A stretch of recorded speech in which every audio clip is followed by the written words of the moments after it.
Welcome back. You're watching Daybreak, and thank you for staying with us here on the broadcast. We are discussing the welfare of refugees in the country and also across the world, since the day will be marked next week on Tuesday across the world in an event that will be led by the United Nations.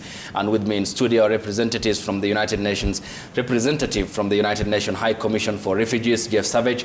Caroline Joki is the Chief Technical Advisor and Officer in Charge at the International Labour Organization. Lauren Landis is the Country Director, the World Food Programme, which is the agency that targets refugees with the proper channeling of food and the nutrition that they need. And John Burugo is the Commissioner for Refugee Affairs and a representative of the Kenyan government. Ladies and gentlemen, your time is all appreciated.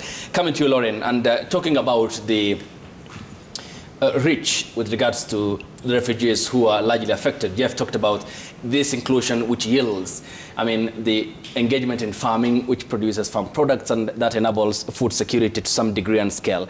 But it isn't a formula that applies in all circumstances. And there are refugees who need food because they are in host communities or host regions that are not climate friendly, for example, and therefore need the World Food Programme to come in and intervene. In terms of reaching out, what are the challenges you face in terms of constraints of budget? Because this is not only a Kenyan affair, but WFP obviously targets refugees across the world. Yes, thank you. We really count on the international community as a whole to support the provision of food commodities for refugees. And with over 500,000 refugees in the country year after year, this is a large budget. And it is very, very critical that you provide a balanced set of commodities as well as nutritional commodities to make sure that refugees can survive in often very harsh environments. They've often left their homes with absolutely nothing, sometimes leaving family and children behind. So making that long and difficult journey, so food supplies are needed. We often find that year after year, it is difficult to get the international community to fund the entire budget. We work very hard with UNHCR to do fundraising for that budget, and sometimes this means that we need to cut rations. We're not able to provide 100% of the minimum food basket for refugees. So currently in both Dadaab and Kakuma, refugees are receiving 80% of the prescribed minimum food basket, and that is simply because the resources are tremendously hard to come by. Okay, well, I'll come to the government's perspective, and they need a 20% top-up of what the World Food Programme does provide in terms of also cutting down on rations because of the support which in most circumstances is not flowing from the donors and international partners. But Caroline, there's also the aspect about job creation. What are your targeted policies, not only for the refugees, of course, but obviously they are the overwhelming priority for you and UNHCR and World Food Programme and the Kenyan government here, that beyond the 20th of June, let's say the annual event, which is meant to mark Refugee Day, what are the policies and to transition towards that of ensuring that they get employment, the necessary documentation, and is that all provided for under the Refugees Act of 2021 in Kenya? Thank you, Ayub. I'd like to connect with a challenge that Lauren has raised, that the money to support refugee operations globally has reduced, and it will probably continue reducing because there are more emergencies, etc. And that is why in the thinking, the General Assembly said we need to look at how to address, how to support this population and those that host them better. Because if you are able to participate in the local economy, and when we talk about participation in the local economy, it looks very grand. We're talking about businesses that refugees engage in, very small businesses that other Kenyans engage in. If you're able to eke a living for yourself, then you are more likely to ease burden on the budget that WFP does not have. But if you're not able to grow your shop, if you close it down, it means you will go back to World Food Program to ask for food. And so what are we looking at? We're looking at, one, supporting the micro and small, not even medium enterprises. Those ones are doing okay. But the micro and small enterprises within the refugee hosting areas, and not just for refugees, but also for the local host communities, so that they can access finance with banks, with microservice providers to grow their businesses for their own selves, but also to be able to hire one more person to help at the shop, because that's a livelihood. The other thing we're looking at is, and the commissioner spoke about that, is recognition of skills, because one of the barriers of refugees' participation in the labor market is a lack of certification, not because they're not qualified, but because they flee. You know, they don't have time to park around when, you know, because of violence, when they flee mostly. And we're looking at, what did you do before you left DR Congo, or you left Somalia, or Ethiopia, wherever you came from? And they say, you know, I was a mechanic, a very good one at that. But you have no way of proving it. And we live in a society where people don't prove skill first. You bring your certificate, then show me what you can do, okay? And so we have, jointly with the Kenya National Qualification Authority, we are looking at how is it that, using the Kenya National Qualification Framework, we can recognize the skills of those refugees, because then that enables them more opportunities. You know, then they're able to demonstrate that they are really good at what they do, get certified for it. They can continue to study if they want, or upskill, or, you know, open their own businesses, as it were. And the other element that I would like to speak about is this, the skills mismatch also. We do not have a harmonized curriculum in East Africa or in the Horn of Africa. And so it's often very difficult to equate the qualification. You know, when you say, I was a teacher in Ethiopia, are the qualifications you have the same that enable you to teach in Kenya? So that's also another area that we are looking at very closely with the Kenya National Qualification Authority. And all these efforts, we find that these are not just challenges that the refugees face.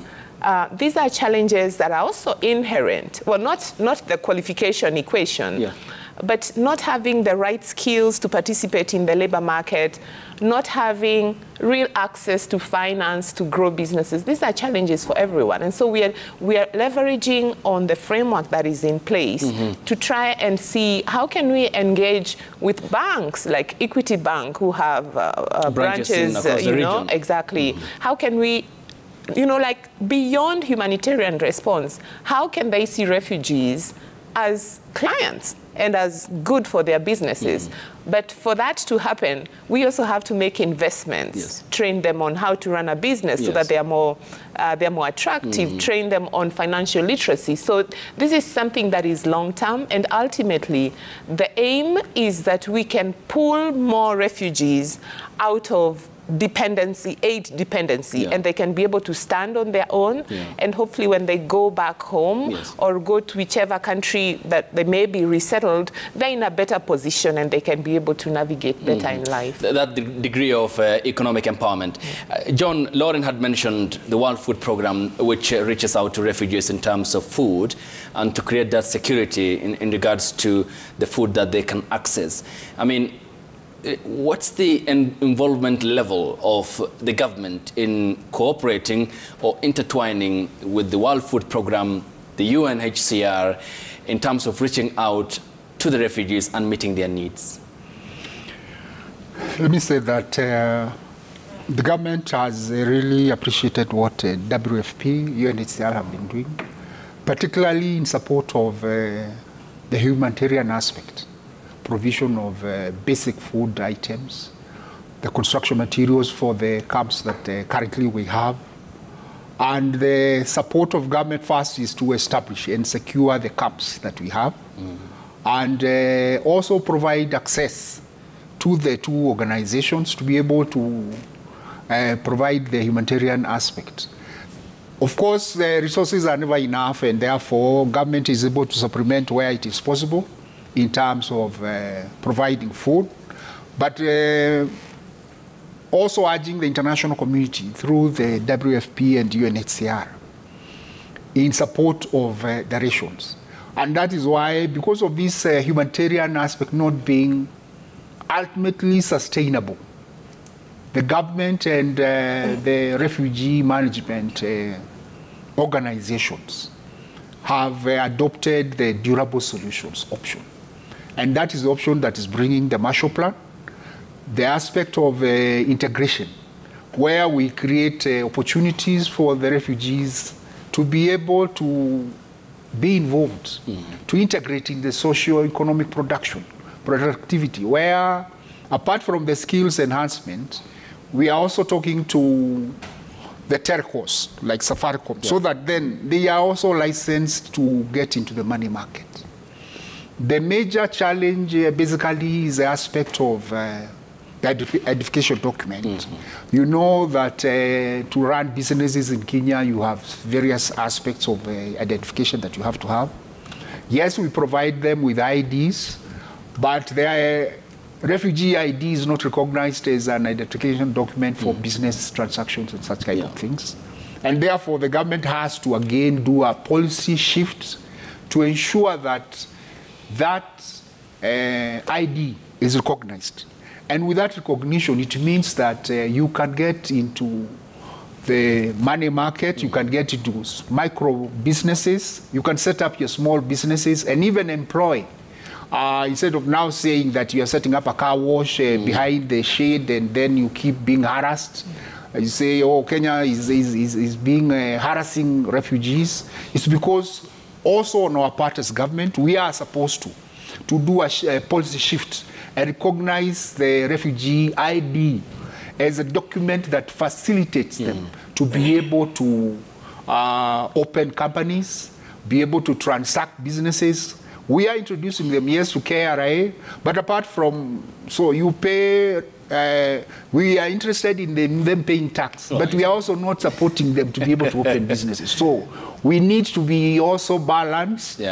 And in the spirit of integration, the most, for us, the most important integration that we can be able to achieve is the technological integration.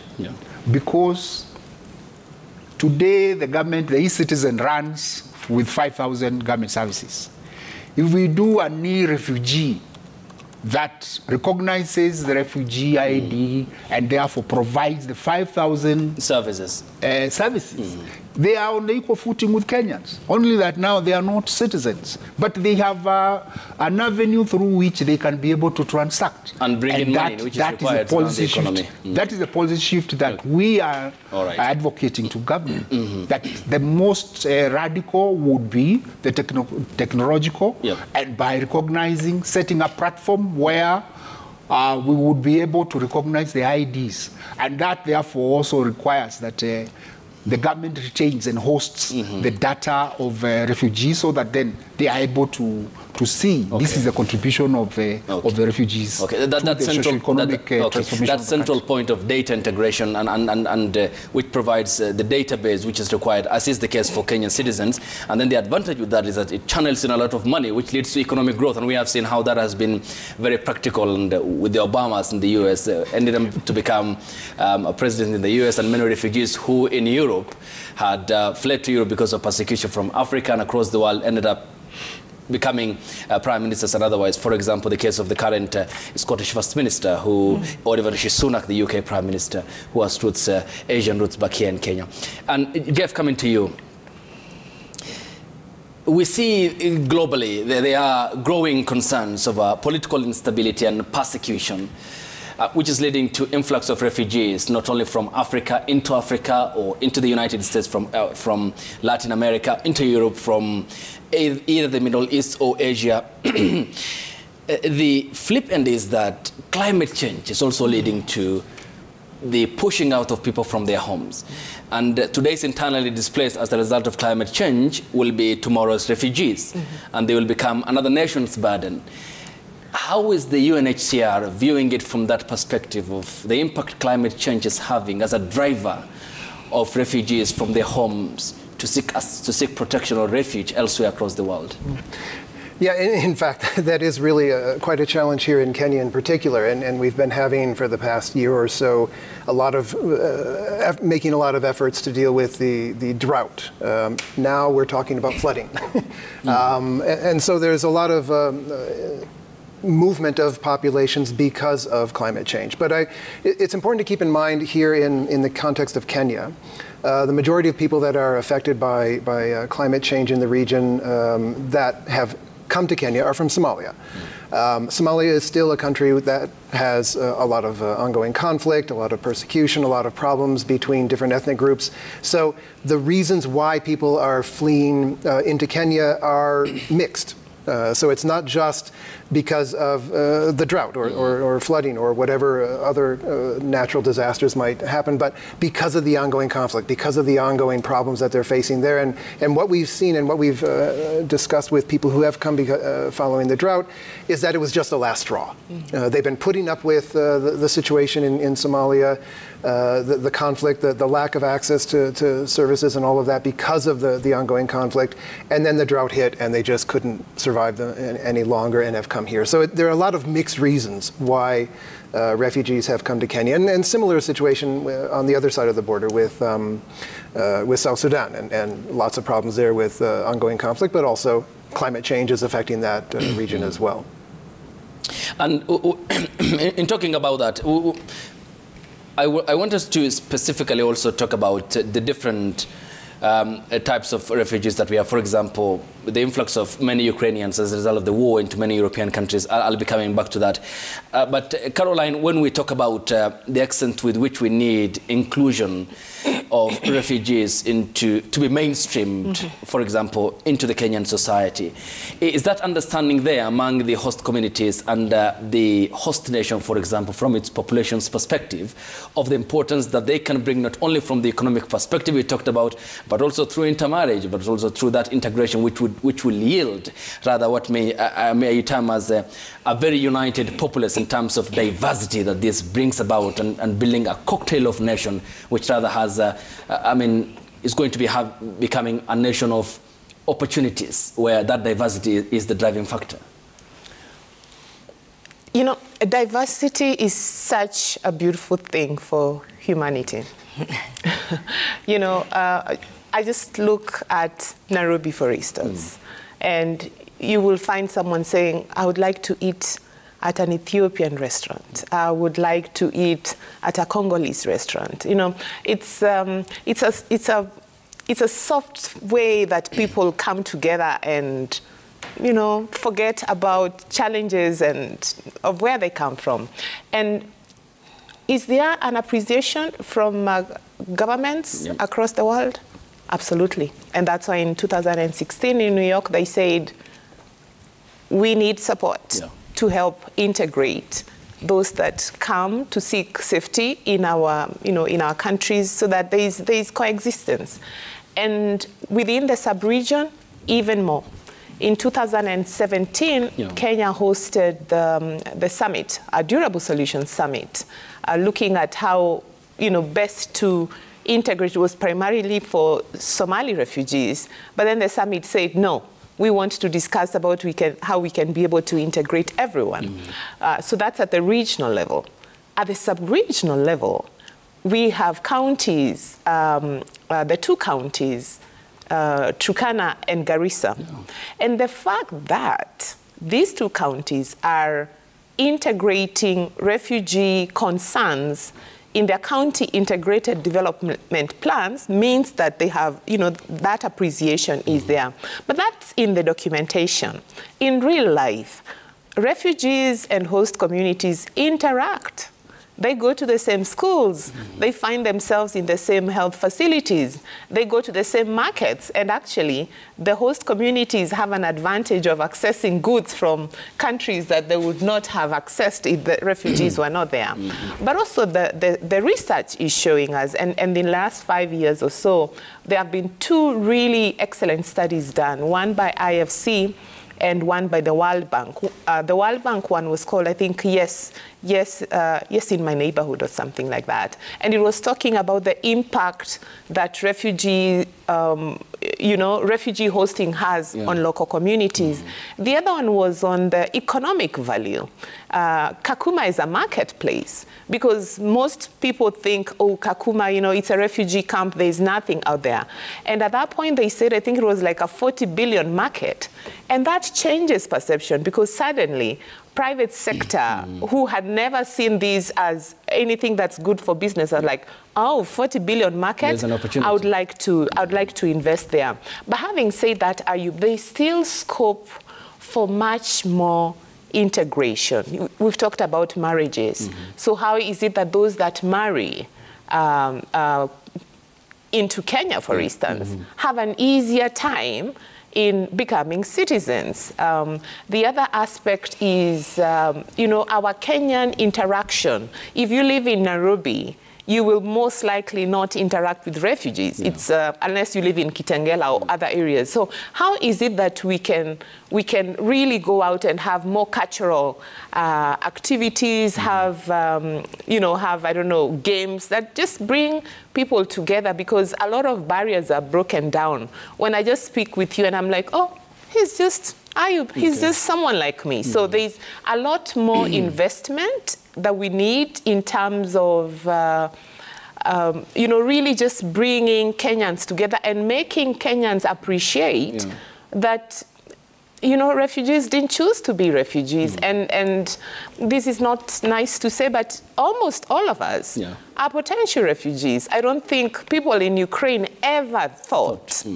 they could be refugees. You have stability, and then this happens. All of a sudden. So how do we treat others that have found themselves in such a situation? Okay. Lauren, talking about, earlier on you said 80% in terms of reaching out to refugees who need food. Others have been included. They are making good use of the opportunities in terms of farming and becoming producers of farm products, which is also depended upon by the host communities, therefore making them more relevant and very important. But of the remaining 20%, what has been your clarion call in terms of reaching out to donors and partners and the international community to support you more to reach those who are in need and vulnerable and who require food assistance very urgently? Yeah. I think the most important thing to realize is that refugee camps are refugees today until we can fully put in place this new plan, until they're able to work and produce their own commodities or have a livelihood in Kenya. They rely on these commodities, on this food ration. So often, even in camps, we find malnutrition among children if there isn't a balanced ration and nutritional products provided. So our real clarion call to the international community is it is really a humanitarian right to food, and we cannot leave these very vulnerable populations who have already migrated, and as Caroline has said, not because they wanted to, but because either climate change or conflict was really forcing them in this direction. And we can't leave them without additional assistance. So I think one of the reasons I love this new plan is I think that with it, we can do a hybrid, right? We can slowly minimize the amount of rations, but at the same time, we can increase the opportunities, productivity, community farms with both host communities and refugees that can allow refugees to do what they really want to do, which is to take care of themselves, to earn a living, and to take care of their families and their children. So I think we're really on the pathway now to present this opportunity, which will lessen the burden on the international community and allow refugees to take care of themselves. But in the meantime, we still need to keep those rations flowing. And so I appeal, particularly on Refugee Day, to the vast international community to not forget these refugees. Okay, and that comes to Shirika Plan, coming to you, John. Lauren says, and very viable, legitimate point that she makes in terms of slowly getting away from dependence on food aid to become more productive, involved in farming and agriculture, and even creation of employment of the host communities. And that is all back to the Shirika Plan that the government has.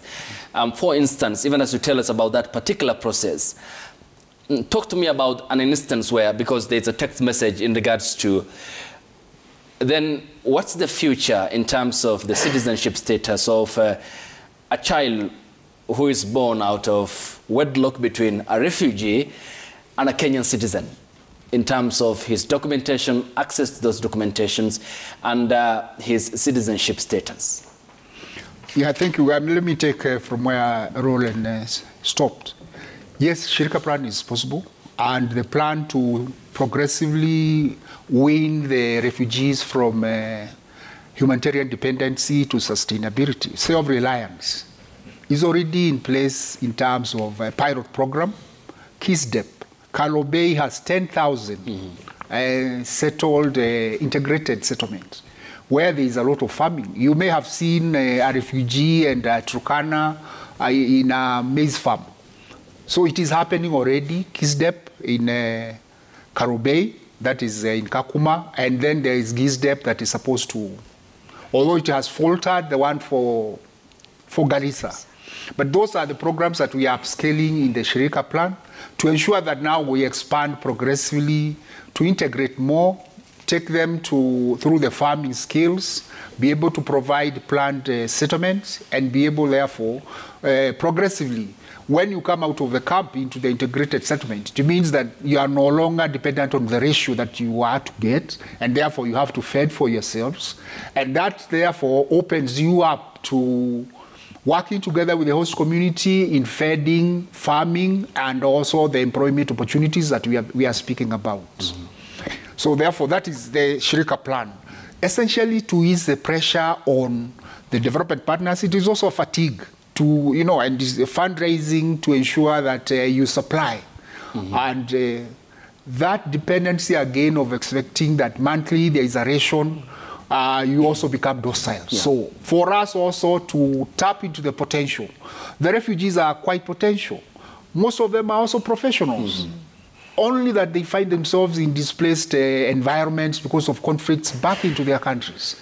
And we want also the talents and skills, musicians, the others are artisans who can be able to engage in productive and earn decent livelihoods. And therefore, those are the areas that we are opening up by integration and also inclusion and access to government services.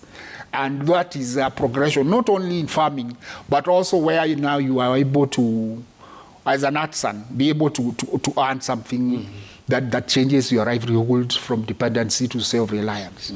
And that has been happening for the ones who are 94,000 in urban areas. Those urban areas, there is no ration that is provided, and therefore you fend for yourself, you are a car washer, you are a hairdresser, yes, you are a hairdresser, you are a waiter. I think we even have a doctor in Kayore, so they are there, they are professionals, they are teachers.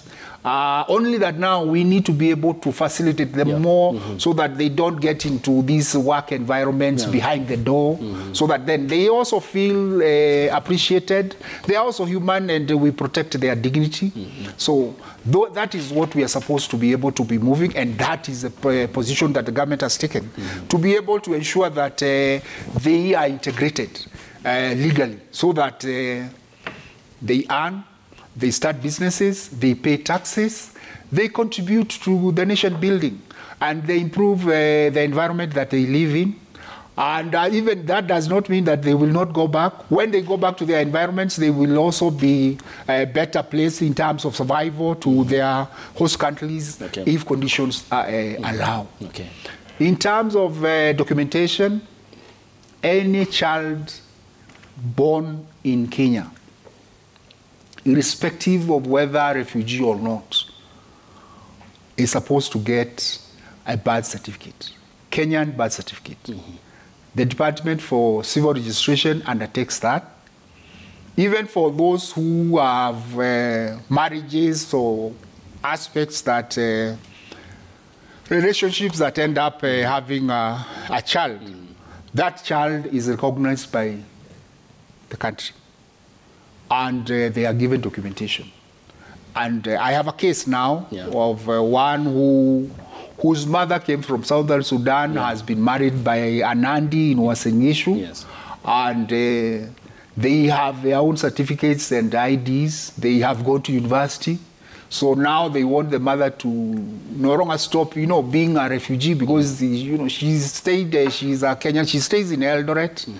So it's just removing now her data from the refugee so that down. The husband now takes her the name, and she's a citizen, because the children are also a citizen. So we have those incidences. And for those who would wish, having been registered children in Kenya, and yet they would want to repatriate voluntarily when conditions allow and return, it is upon them now to choose whether they want to remain with the children, to remain in Kenya, or to renounce our citizenship and go and have that. Though the law allows for dual citizenship, it depends on their choice. Our Kenyan allows. If their law allows, then they can still retain. We cannot deny, because now that you want to return and you are registered citizen, you have to surrender our citizenship. No. It is now upon them. It is now entirely their citizens. So it is entirely upon them. And we always urge for family reunification. Thank you. And therefore, it doesn't matter whether you are a citizen or not, and your parents wish to go. Whether you are a citizen, then if you wish to follow your parents, you can repatriate. That's clear. There are concerns, and many people have been sending in that text message. Let's take a look at the feedback, and of course, get the account of the representatives here. And here is what you are saying on Twitter. The hashtag is Daybreak. The SMS code is 22422. But what Wino says, Kenya is a humane country because of it's a home of hope for refugees, acknowledged worldwide by the UN and WHO for providing hospitality for them, especially at Dadaab and in Kakuma. Honorable Lillian Sioi says refugees want opportunities, not handouts, including refugees in our schools, workplaces, health systems, and communities. Opens the door to opportunities and gives hope away from home. Engineer Lazaro says privileges refugees being enjoyed, like supply of clean water and other social services, should be expanded to the host communities in order to arrest the simmering tension between them and the locals. Gode Barasawere says the greatest challenge that the government could be grappling with is assessing and verifying the status of those seeking refugee and asylum status. Though the process, it's easy for terrorists and criminals to be hosted unknowingly. Bobo Wino says, can refugees be repatriated back to their country once stability prevails? Kindly ask the panelists. I'll come to John Burugu. Yes. But Jeff Savage, there seems to be now a concern raised there in terms of the processing of those who are seeking asylum status or refugee status from their countries after fleeing persecution, be it instability, be it climate change, be it, and the verification, the authentication that ought to be done by the host country. Is that a challenge? Is that what the government raises with you in terms of the people they process and screen for the status of refugees? Yes, and in fact, I think I mentioned earlier, the Department of Refugee Services actually is responsible for receiving refugees, or I should say asylum seekers, registering them, issuing them documentation, and then most importantly, determining whether they are a refugee under the 1951 Refugee Convention and the 2021 Refugees Act. So part of that process is to look at the background of every individual to make sure that that person is not what we call excludable, someone who should not benefit from refugee status because they have committed crimes against humanity, this sort of thing. And of course, there was a mention of terrorism in the last, one of the last Feedback, yeah. And that's important to keep in mind because there are a lot of people who incorrectly equate refugees, especially Somali refugees, with terrorism, because there have been a number of incidents in Kenya, as we all know, over the past years that involved Al-Shabaab and terrorists from Somalia. a lot of people believe and have this perception that refugees were part of that. As far as we know, there's been no indication that refugees were involved in those incidents, but it does have a perception. And the government of Kenya, rightly so, looks at security as one of the most important elements of what they do as a government. And they do a lot of screening of refugees. All those asylum seekers who come across the border and try to seek asylum in Kenya are screened by the government through a very, I have to say, a very stringent mechanism to look at their background and to assess potential risks that they may pose to Kenya. So it's important that is understood, and we're happy about that. It's done in every country. It's something that is, if UNHCR were doing refugee status determination, as we did in the past, we looked at these same issues as well. There are also another point that came out of the feedback was this important comment about refugees want opportunities, not handouts. And that's exactly what the Sharika Plan is all about. It's helping refugees and the communities that are hosting them to equally benefit from programs that will help them become self-reliant. Nobody wants to get up in the morning and go to WFP and get food and whip that up. They want to get up, they want to go to a job, they want to earn an income to support themselves and their families, to have that dignity that comes with self-reliance. And that's really what we want to achieve here. And there's an issue of, there's a mention also of returning to their countries of origin and all of that. The Sharika Plan is a temporary solution. Let's keep that in mind as well. The government of Kenya is not saying that all refugees should become Kenyans.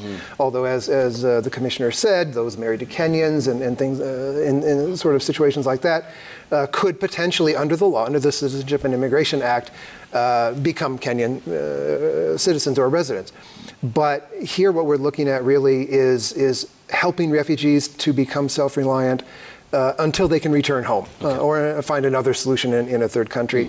And along with that, and equally, we want to benefit both refugees and the communities that are hosting them, because we understand there's a lot of vulnerability there as well. Yeah, and I'll come to the conflict question there, John, because that is definitely, someone has pointed out the resource-based conflict in terms of its scarcity, or because of the accessibility to that, and the feeling of the favorability that comes with the rolling out of services to refugees. The host community feels therefore sidelined or ostracized.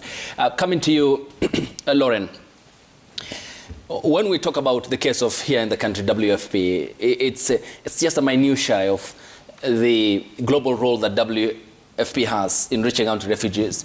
We are talking about millions who are displaced from Latin American countries. They are heading to the United States in search of better life, crossing over the Mexican border despite the authorities in the US and voicing concerns against that and the warning. In Europe, you have because of the conflict in Syria, we had in 2015 one that, despite the German government's accommodation of Syrian refugees under then Chancellor Angela Merkel, led to some sort of political notes which were largely associated with far-right politics and the AFP, the Alternative for Deutschland, and others who came from Asia as well into Europe, leading to voices of concern in Italy, in Germany, in Spain, France, and also in the UK, which largely also drove the Brexit referendum. The US is the same, Africa is the same. When now that problem happens, WFP seems to be experiencing the ratio in terms of reaching out to those who are in need of food assistance. Now, getting away from the Kenyan question in the Greater Horn of Africa region, if these rations also apply globally, then does that mean you are stretched beyond your capability? And is the global community not cognizant to this growing number of refugees who need food assistance, and why, therefore, the lackluster and the slow support towards the WFP and reaching out to these people? Yeah. We are tremendously thankful to all of our donors who are tremendously generous globally to all of these crises. But I think, as Caroline said at the very beginning of the session, we see increased conflict, and with increased conflict becomes increased displacement. And therefore the food needs globally are tremendous, and ones that we cannot reach. So with the generous support of our donors, we try to respond to each crisis in the best way possible. And we work globally around the world in almost every single crisis that you hear. In the Ukraine, we're also, even a traditional food basket, we're finding pockets and refugees that need our assistance. And so it's really our challenge to be everywhere that we can, and then to work with local governments and local communities and international partners, particularly within the UN community, to figure out how we can best respond. And luckily, as we're hearing today, not every situation requires that we hand out food commodities. And really, the World Food Program has come a long way to working not only at saving lives, but changing lives, and making sure that we're right there with the government, with UNHCR, say here in Kenya, in working in settlements with smallholder farmers to help dig water pans, to help reach out with irrigation systems where land seems unhospitable to growing large crops or whatever. Okay. So really what we're trying to do is not only work with the international community, but look for all the other opportunities. So again, it's not so much about handouts, but that hand up and helping people not only sort of change their life, to save their life. And how are you looking at WFP, this now coming back home, at the fragile situation in Sudan? In the just concluded IGAD 14th Extraordinary Summit in Djibouti, they tasked Nairobi to lead in the bringing together of parties, the civil societies, the political party, and South Sudan's President Salva Kiir, who has been tasked to bring together the warring military generals because of the situation there. The Americans and the Saudis have been negotiating ceasefire, but there has been constant breach and abuse of the same by both ends of the warring parties in Sudan. What's your view, and with what attention are you looking at the situation in Sudan? Yeah. You know, for Kenya, I really feel that Kenya is the stable nation within the region, and their leadership to solving some of the conflicts in the region is absolutely critical. I'm a humanitarian player and not a political analyst, so I won't talk about my thoughts about Kenya's role politically.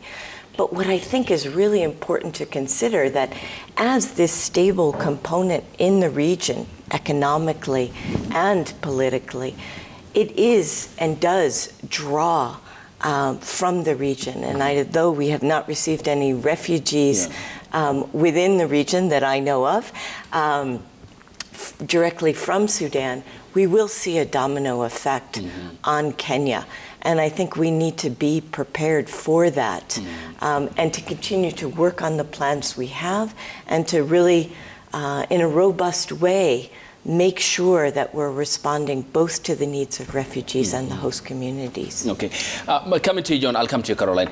John Burugu, there is a feedback there from one of our viewers and who raised concern about resource-based conflict between refugees and host communities. Is that an instance that the government has dealt with before and going forward? Because whenever resources are involved, it definitely points to friction. And how do you look forward to addressing some of these problems that can come out of resource-based conflicts?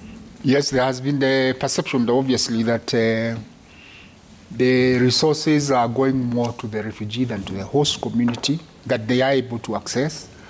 And in order to ease that tension, we have moved to ensure the aspect of integration. And in the upcoming, one of the upcoming programs of municipality, we have 2 municipalities coming up. That is a municipal of Kakuma and Dadaab. Kakuma is already gazetted with a food board. And these municipalities have, with appreciation from World Bank, support of 50 million grant to ensure that the facilities, infrastructure, water, markets, health facilities are able to be set up and also enjoyed by the community, the host community. In Dadaab, we have a joint health facility that is run by the Ministry of Health, where the host community and the refugees are able to access. So the issue of resource access, yes, it has been there, but government is slowly and progressively easing with support of development partners, starting with health. On education, there is a target of 117,000 refugee and host community children to get scholarships. And therefore, that is part of integration and resource access. The scholarships are to support the transition beyond class 8, so that then the host community, the disparities on education outcomes in those regions as part of resource access is addressed. And the aspect now, obviously, of health, the issue of water and sanitation is also a key area where we have had a concern. Of course, we have had also some outbreaks, and the government is addressing that. And therefore, in general, would say, yes, there has been tension that government is cognizant about. And working with partners, we have therefore progressively adopted an integrative approach that is self-reliant and involving and including the host community, so that then they coexist and they enjoy the same services. If it is a market, if it is a facility, education, scholarships, opportunities, and even this employment we are talking about, the trainings, the improvement of TVETs that are in their localities, they will be improved, not basically targeting refugees, but host communities also to benefit. And they also produce artisans, plumbers, and all that then can also get into the job market and competitively earn their livelihoods. So we are cognizant of the tensions and the competition, obviously, over resources, but the imbalance is being addressed through the inclusion program. Okay. Caroline, talking about also another question by one of our viewers, Bob Otieno, who said he did inquire about the repatriation once the other end stabilizes.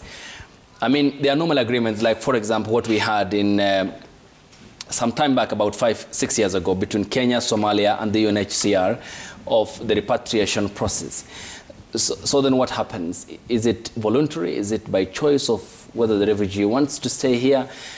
And he can never be a forever refugee, therefore what happens? Are there measures? Is there a framework? I think that question would be best answered by Jeff. Yeah, okay, sure. Everybody wants to have a solution, and that's what all of us are here for, is to support refugees now until they can find a durable and lasting solution.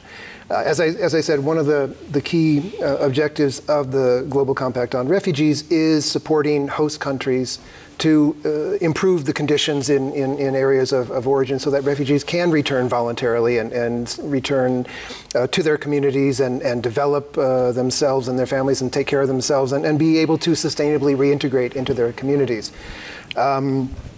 It's always voluntary. Neither UNHCR nor the government of Kenya will force anyone to go back. It's something that right now we're not promoting returns to Somalia or to South Sudan, but we are facilitating them if refugees do come forward and say they would like to go home. And once they get back, we do provide through our offices in those countries of origin and with governments and partners, as well as UNHCR, work to provide support to those returnees to be able to find a job, to be able to have access to education, healthcare, all of the services that they need, and to be able to become citizens of their own countries again, and reintegrate and have a normal life again.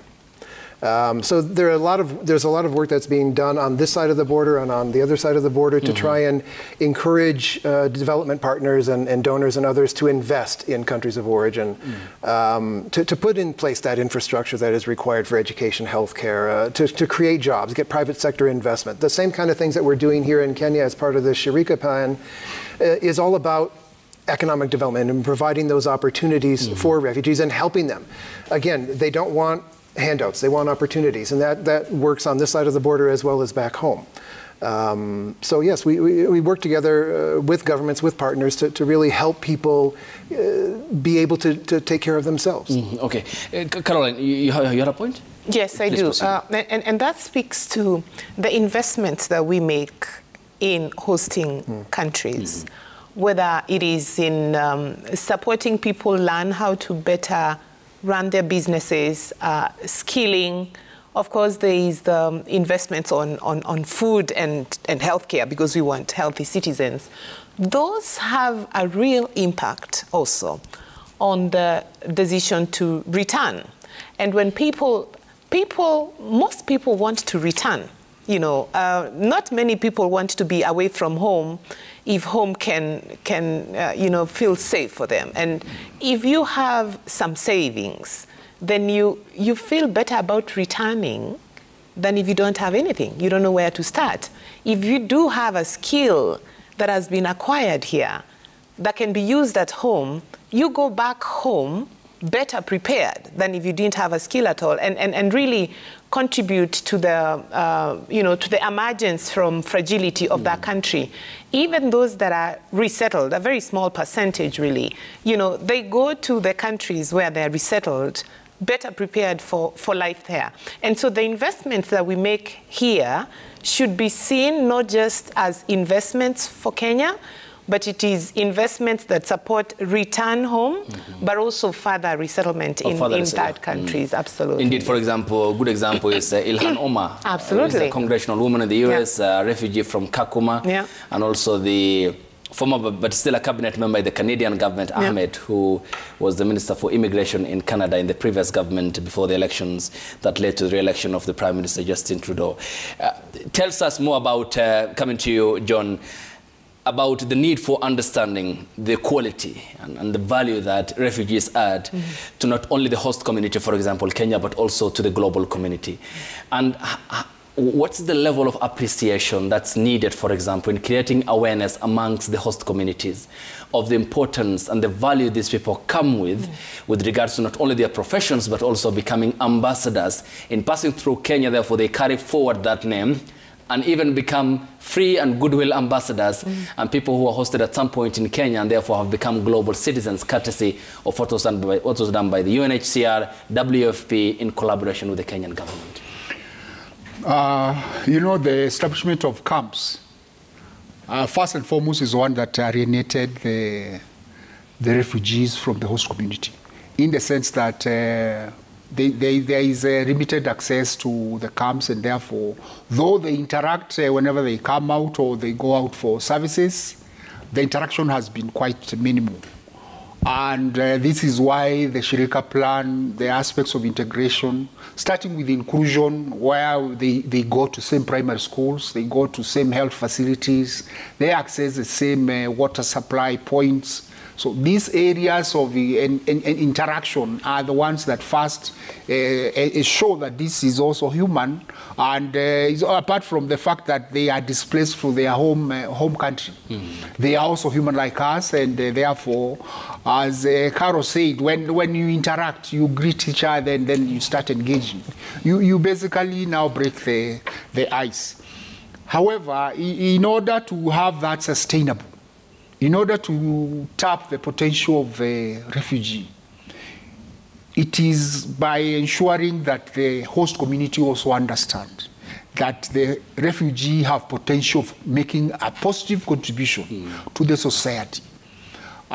We talk about the economy of Kakuma being 50 billion upwards, and that circulation of the currency, the money in terms of the market, whether it is the clothes, whether it's the food, whether it's the health facility, whatever circulation of such kind of economy benefits the local suppliers, benefits the hardware, the manufacturer who may happen to be there, the local teachers, and therefore they are also right now the TSC, through this program of supporting the refugee children, 117,000.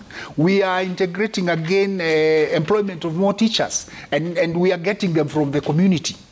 So you find that the interaction between the community and the refugee will bring out the potential of the refugees in their productivity, their talents. They have something they can offer the society. They are very good, especially like the ones who are in Mombasa, they are good in musicians, the DRC Congo. There are those also who have very good, those who have relocated from this country to other countries, to the third settlement countries. We have seen them even get into politics. We have those ones who are also very innovative, digital-wise, and they are within the camps. And if the local community are able to appreciate, embrace them, And this will happen as we roll out the Shirika plan, which is inclusive and integrative.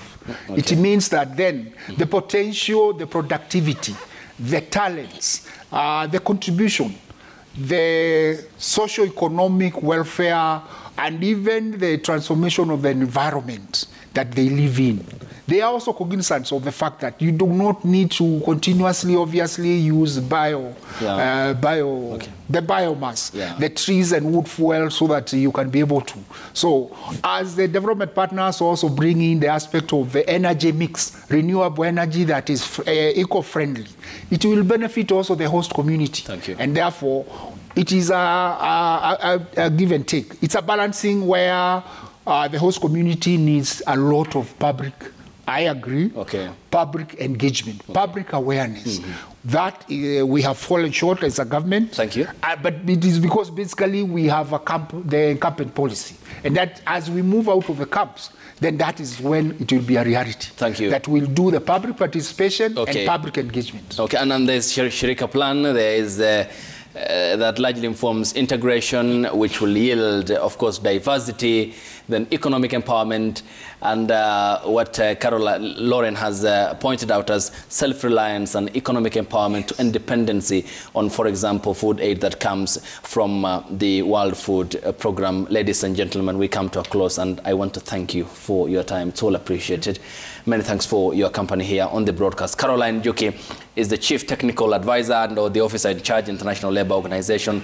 Your time is appreciated. Jeff Savage is the Assistant Representative for Protection, the United Nations High Commission for Refugees. Thank you for your time. Lauren Landis is the Country Director, World Food Program. Thank you as well for your time. And John Burugo, the Government Representative here on the panel, is the Commissioner for Refugee Affairs. Your time is all appreciated as we look forward to Tuesday, when the world will be marking World Refugee Day, of course, in an event that will be led by the United Nations, but will be happening across the world, for it is a global phenomena in which different stakeholders, including the UN, are addressing. And thank you to you too for watching the broadcast and waking up with us throughout the week. It's Friday, and I want to thank you. The hashtag on Twitter has been Daybreak, the SMS code 22422 at Citizen TV Kenya and at Ayub Abdikader. Up next is DJ Roy T-Boy, who will be with Willis Raburu for the next 1 hour here on the broadcast. We'll see you next week by the grace of God here on the broadcast. Good morning.